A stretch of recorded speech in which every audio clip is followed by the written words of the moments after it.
All right, now that you've seen the overview of the project, let's talk about getting started on the paper. You had some smaller paper. This is the sketchbook size paper. Please don't use this for this part of the project. It should have been used for the 3 trees. So if you have some left over, just don't use it for this. Save it for something else. You should have at least 2 of this size sheet left. This is twice the size of the sketchbook paper. It's 12 inches, I'm sorry, 9 inches this way, 12 inches this way. So you should have 2 of those, and we're going to put 2 of them together. Now, some of you don't have any paper because you didn't take paper home on that Friday the 13th, which was our last day in class. So I said you could use printer paper for the work that we were doing, and you can use printer paper for this too. If you're using printer paper or this paper, one or the other, I want you to use 2 of them to make one bigger piece of paper. So let's just say you're doing the printer paper. I want you to take some tape, preferably some Scotch tape, but you could also use painter's tape or masking tape, and you're going to tape 2 pieces together to make one bigger piece of paper. So I've already done that. Here's the printer paper, 2 sheets of it. The paper is 12 inches this way, 9 inches this way, and we're putting them together and taping them this way so that the 2 shorter sides, the 9 inches by 9 inches, are butted up next to each other to make it 18 inches by 12 inches. All right? So that's with the printer paper. Now, if you're using the paper that I gave you, then I want you to do the same thing.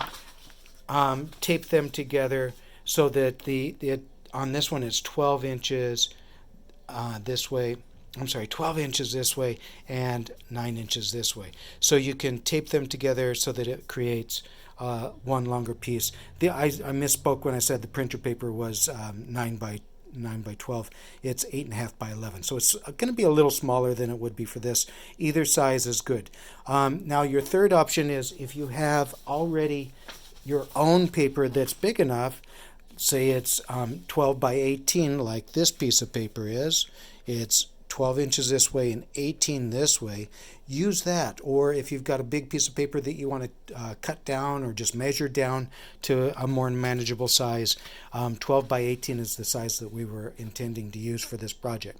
No matter what paper you use, it needs to be big enough. Okay, so if you're using printer paper, use 2 pieces of it, not just one. When you get that tape together, turn it over onto the opposite side and measure a 1-inch border all the way around. And then on the longer side, from long sides going horizontal, measure half the distance from inside the border at the top to the bottom, at the left and at the right, and then draw in your horizon line. So it's parallel to the bottom and the top of your paper going horizontally. Okay? We're not turning it vertically. Do not do it this way. You want to make sure that you turn it this way, horizontally, so it's longer from side to side than it is tall. Now, if you're using the printer paper, it's the same thing.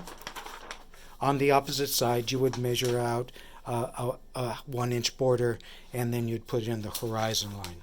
If you've got your own paper that's big enough, like this one, you don't need to tape it.